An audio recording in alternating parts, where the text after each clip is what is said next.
The Lord loves all of you. Have a good night.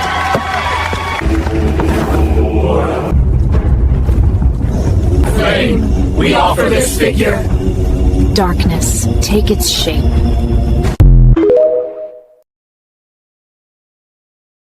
Erika Kirk was having an affair, which is why Charlie Kirk took her out of the will. So allegedly, the story is that Erika Kirk was having an affair. Charlie hired a private investigator to kind of follow her and see what was going on. And then he took her out of the will. So Turning Point USA, all of the merch, none of that goes to her at all. It just goes to their 2 children. And boy, did they make a lot of money on that merch too. And mind you, he did this before he was assassinated. So I don't know, man. Some people are saying he found out kind of who Erika Kirk was, like who she really is, and that's why everything went downhill. Which is insane, because if you look at photos of them, you're like, that is the perfect marriage. That's the perfect life. They have 2 healthy, beautiful children. I mean, all their family photos look like this. So Erika supposedly starts screaming at the lawyers when she finds out that she was left with no money.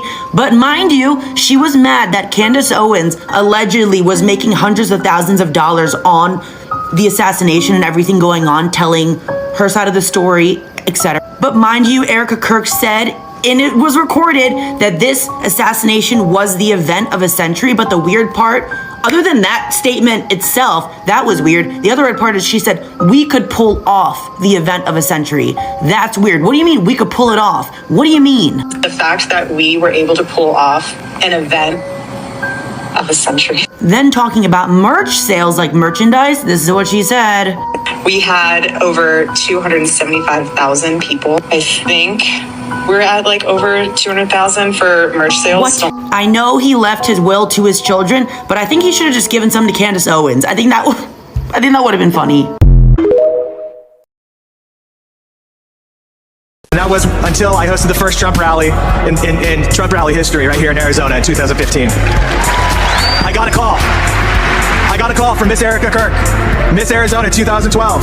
I just want to help, she said. So naturally, I put her right behind the president at that first rally. As many people know, Bauer became COO of TPUSA in 2017. Not long after, he arranged what was described as a professional interview between Erika and Charlie, an interview that somehow turned into their first date. But there's a problem with that story.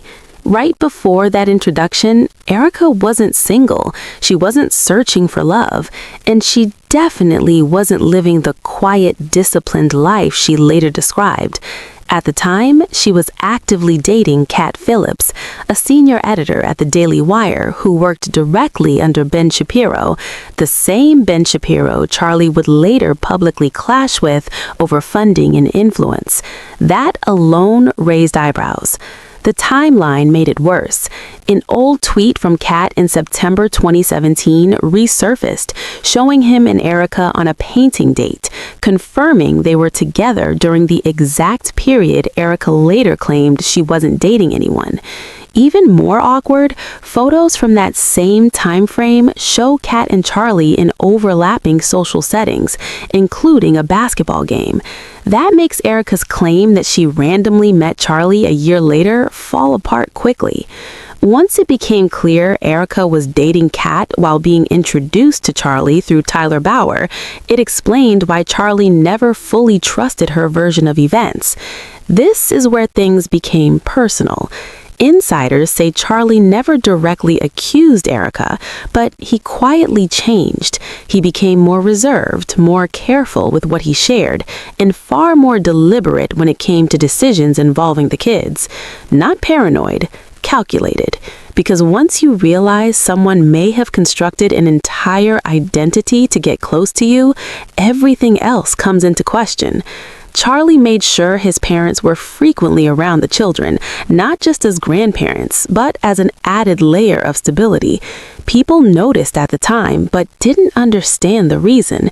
Now, it's clear.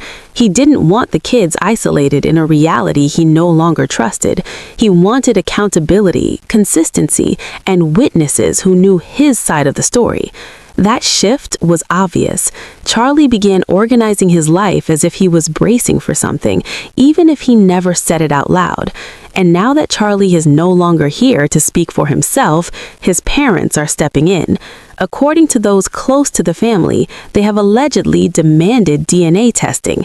After everything that has surfaced, the lies, the overlapping timelines, the unanswered questions, they no longer trust Erika's word on anything, including the most sensitive issue of all. What makes this moment even heavier is the timing. Charlie may have lived with doubts, but his parents are the ones left with responsibility, and they're unwilling to protect a narrative if it puts the children at risk. Even more unsettling are the rumors that if the DNA confirms the children are Charlie's, his parents are prepared to pursue full custody. That raises the stakes entirely. This is no longer just about exposing Erika's past.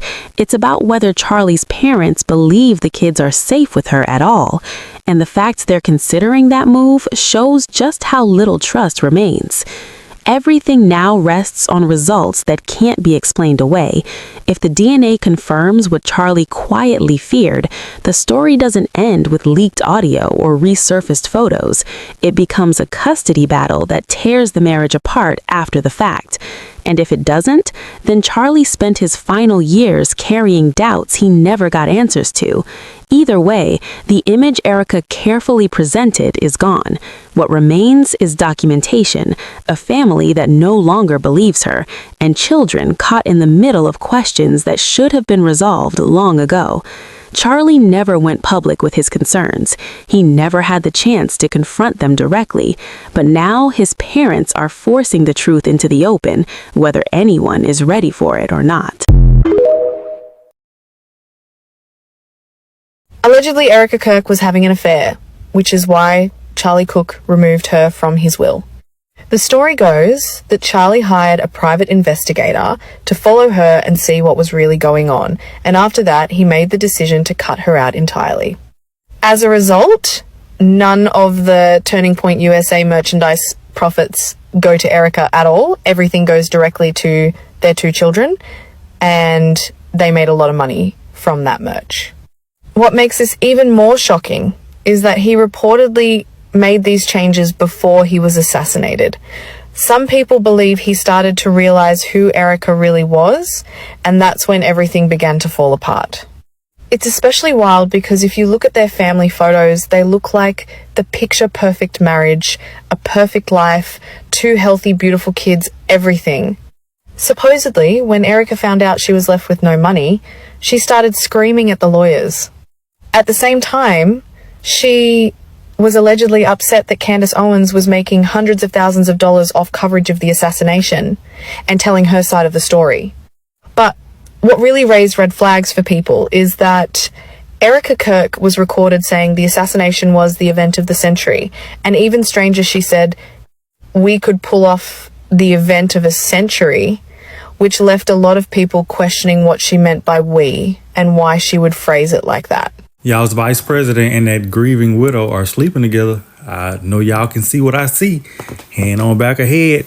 That ain't no friendly hug.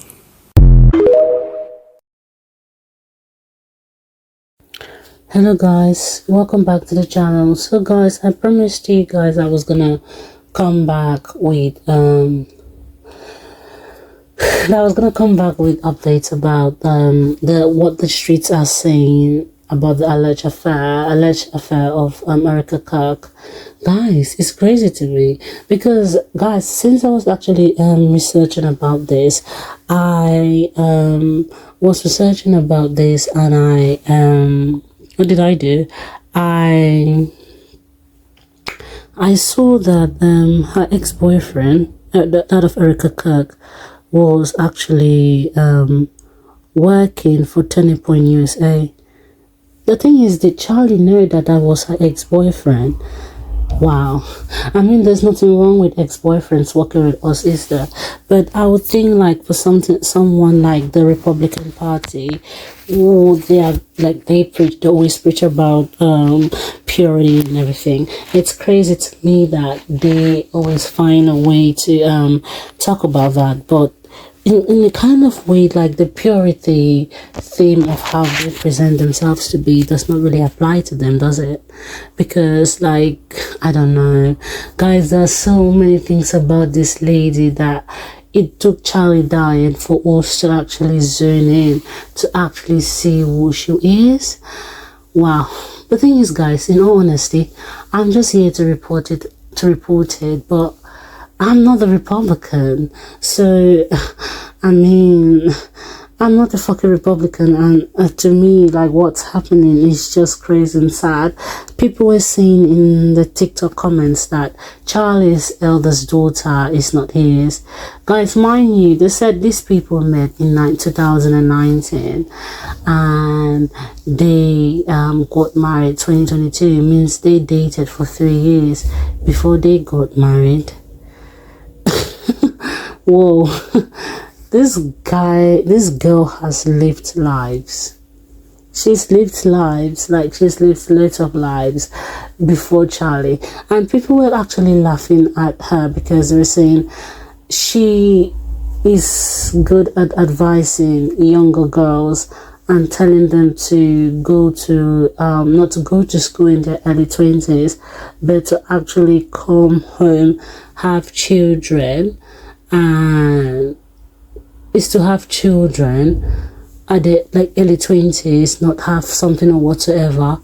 But guys, this woman's got 7 degrees, 7 master degrees, and they say allegedly she's pursuing a PhD in Bible studies. So are you gonna tell me that oh Jesus Lord, are you gonna tell me that we're gonna listen to her? And guys, they are comparing her to Serena Joy.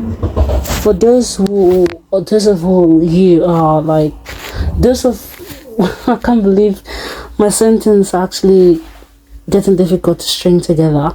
Those of you who are familiar with the Handmaid's Tale, is it the Handmaid's Tale? Handmaid's Tale, you know that she was somebody who did not really agree with feminist ideas, but usually benefited from feminism.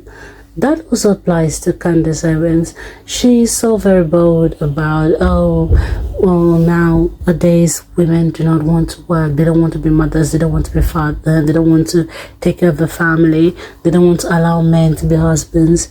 Mind you, Candace has 4 children, and you could notice that each time she gave birth to children, I've never seen her children in her Come With Me work day.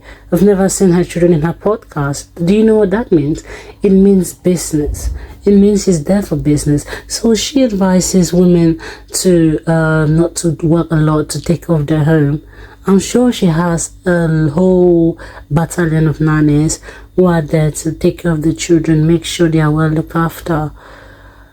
And she goes to her work. Those children she has, and mind you, she's had children back to back. Those children she's had back to back. I'm telling you right now, she could not do it. She cannot do it alone. If there are not loads of people to be the night nurse for them, to breastfeed them, to change their dresses, to change their clothes, to do that and to do this. Guys, this is what I'm saying. Even with the Nara Smith, all those children she's having back to back, don't you think that, do you think she doesn't have a nanny to take care of those children? She has a nanny to take care of those fucking children, guys.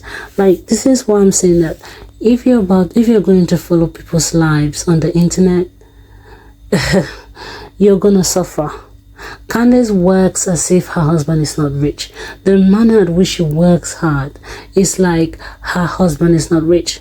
Guys, I wouldn't be surprised to tell you that, of course, you should know by now that Nara Smith, all this Erika Kirk and the Candace Owens, people who try to portray this traditional lifestyle, guys, they're just selling content to you.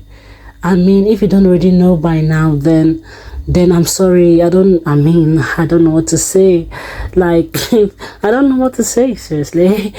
If you don't really realize that this is just a reality, that a very fake reality that they're trying to paint, you should already know that it's fake.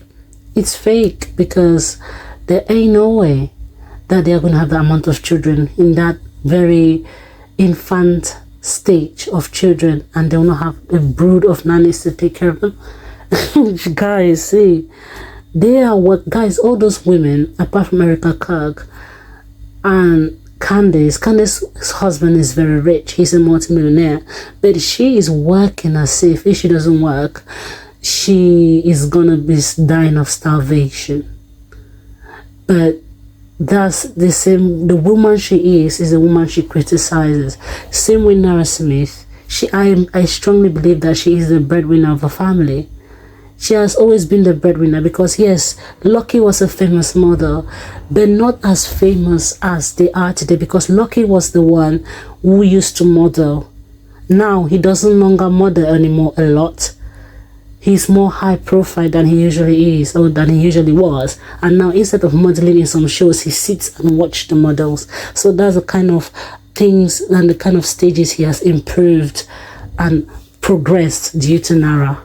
So all these fake rubbish of traditional women or whatever is just shit. Thank you, guys. Please, you're allowed to disagree, but do it very gently, do it very nicely. Please be very, very respectful. Thank you.